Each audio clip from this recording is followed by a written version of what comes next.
ఇక్కడ నుంచి starting entrance ఉంటుందండి. చూడండి పెద్ద ఎంట్రన్స్. స్టార్టింగ్ లో నుంచి ఓపెన్ గేట్లు ఏమి ఉండవు, నార్మల్గా వెళ్ళిపోవచ్చు, ప్రశాంతంగా ఉంటుంది. ఆ తర్వాత లోపల చెట్లు ఉంటాయి, గుడి ఉంటుంది. అదిగోండి రాంగాల్లో మనకి చూడండి శివయ్య దర్శనం ఇస్తారు. చూడండి ఇక్కడ పెద్ద గుడి అండి. తిరుపతిలో వచ్చేసరికి ఓన్లీ అమ్మవారినే కాదు, అయ్యవారినే కాదండి, అన్ని చూడాలి. రెండు చూపిస్తాను. కొండ చాలా ప్రశాంతంగా ఉంటది. ఇక్కడ ఎవరైనా శక్తి పీఠాలు చూడలేని వాళ్ళు కూడా అన్ని శక్తి పీఠాలు ఇక్కడే చూడచ్చు. అది కూడా చూపిస్తాను. ఇక్కడ చాలా స్పెషాలిటీ ఉంది. గొప్ప గొప్ప అన్ని లింగాలు కూడా ఉన్నాయి, జ్యోతిర్లింగాలు మొత్తం. మరకత లింగం చూస్తారా మీరు? ఇక్కడ చూడండి. హాయ్ ఫ్రెండ్స్, ఈ శక్తి పీఠాన్ని వీటన్నిటిని స్థాపించింది ఎవరంటే ఈయనేనండి, శ్రీ స్వరూపానంద స్వామి వారు. ఈయన కృష్ణశక్తులం వల్ల మనం ఇప్పుడు ఇవన్నీ చూడగలుగుతున్నామండి. వీళ్ళే కాదండి, కంచి కామకోటి పీఠాధిపతులు అందరూ వచ్చి ఇక్కడ పూజ చేస్తారండి. చూడండి చాలా బాగుంటుంది. హాయ్ ఫ్రెండ్స్, ఇక్కడ చాలా చెట్లు పూలు అవి ఉన్నాయి, కానీ అవన్నీ పూలు కోయకూడదు, పళ్ళు కూడా కోయకూడదు. అది మనకి దగ్గర కొంచెం దగ్గర. Don't plug the fruits and flowers. Fine 100 rupees.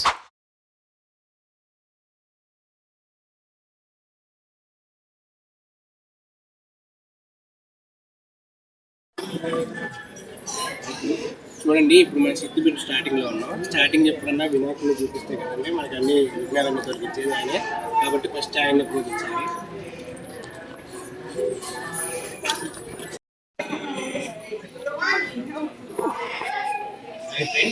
ఇప్పుడు చూడండి, ఇక్కడ విచిత్రంగా ఉందండి, నంది సింహం రెండు కలిసి ఉన్నారండి. ఇక్కడ అమ్మవారికి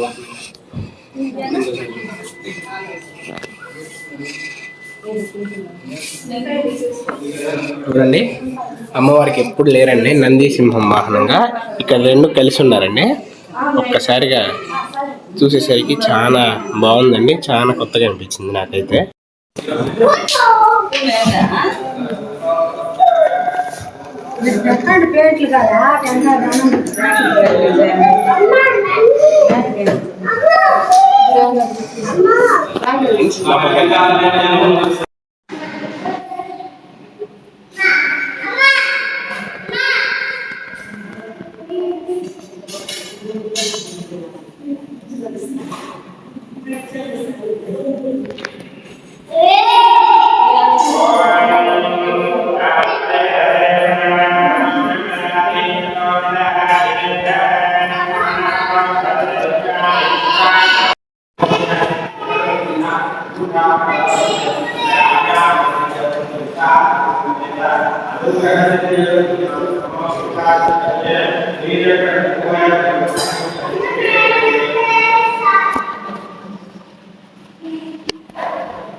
దక్షయజ్ఞం అయిపోయాక అమ్మవారి శరీరాన్ని తీసుకొని వెళ్తుంటే విష్ణుమూర్తి తన సుదర్శన చక్రాన్ని వదిలి అమ్మవారి శరీరాన్ని అష్టాదశ ఖండాలుగా పడేలా చేశారండి.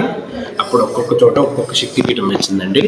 ఫస్ట్ లంకాయం శంకరి మాత అక్కడ ఇలా ఉంటారు. ఎక్కువ దూరం వెళ్ళలేని వాళ్ళు ఇక్కడ నుంచి చూసుకోవచ్చు అనమాట.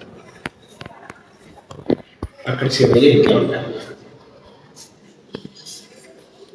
శ్రీ సోమనాథ్ టెంపుల్ గుజరాత్. కామాక్షి కంచకామాక్షి. ఒక్కొక్క శక్తిపీఠం ఒక్కొక్క జ్యోతిర్లింగం అండి.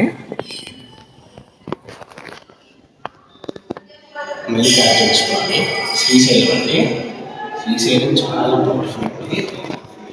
చార్మి గారు గరికపాటి కూడా బ్రహ్మాండంగా చెప్తారండి. శ్రీశైలంకి వెళ్ళి చక్కగా నమస్కారం చేసుకోండి. అత్త ప్రద్యుమ్ని శృంఖలాదేవి అండి. శృంఖలాదేవి గంగాపూర్ వెస్ట్ బెంగాల్లో అమ్మవారి ఉదరం పడిన చోటు.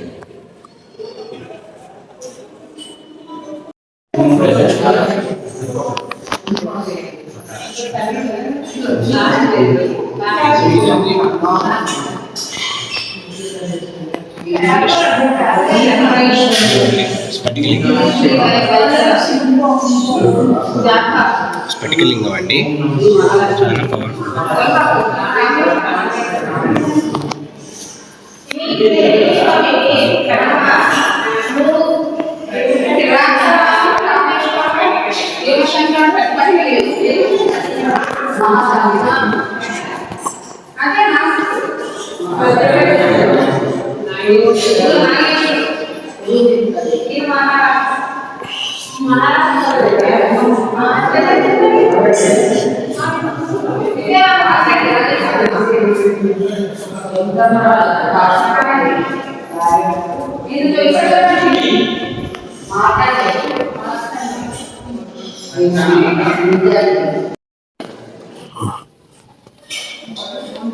చాముండేశ్వరి దేవి కర్ణాటక మైసూరు.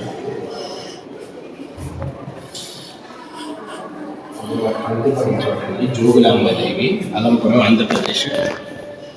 2 క్షేత్రాలు మన దగ్గర ఉన్నాయండి. విశిష్టంగా ఓంకారేశ్వరుడు, బ్రహ్మరాంబికాదేవి, అమ్మవారి శ్రీశైలం. చూడండి ఇప్పటికి 2 దగ్గర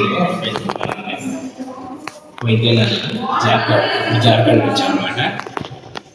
ఇప్పుడైతే మహాకాళి కోల్హాపూర్ మహారాష్ట్ర. చూడండి జార్ఖండ్ నుంచి మహారాష్ట్ర ఎంత దూరం, కానీ తొందరగా వచ్చింది.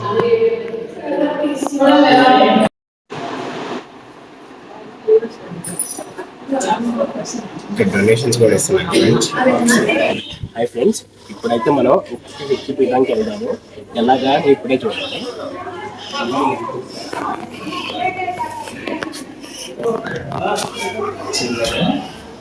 ఇక్కడి నుంచి పెద్దగా ఉంటుంది.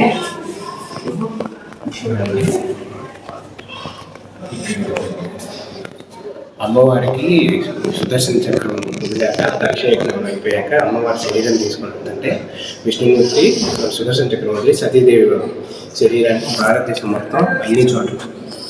హై ఫ్రెండ్స్, ఇప్పుడు మనం ఎక్కడున్నామంటే విశిష్ట ధ్యాన మందిరంలో లలితా అమ్మవారి పీఠంలో ఉన్నామండి. సార్ లోపల ఎలా ఉంది చూద్దాం. లోపల అయితే క్రేజీగా ఉంటుంది. చక్కగా డెవోషన్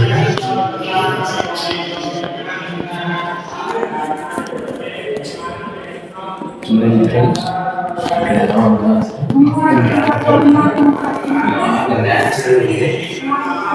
చూడండి.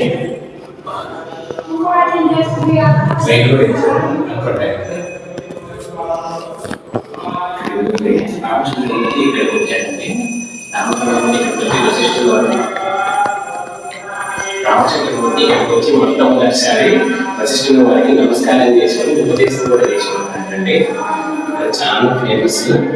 వశిష్ఠుల వారు ఉపదేశం చేసినప్పుడు చక్కగా అందరి దేవతలు వచ్చారండి. వశిష్ఠుల వారి ఆశ్రమానికి అందరూ వస్తారండి. అందరు దేవి దేవతలు వచ్చి తపస్సు చేస్తారంట. అందులో రాముడు కూడా వచ్చాడు. మనం చూడడానికి 2 కళ్ళు సరిపోవట్లేదు.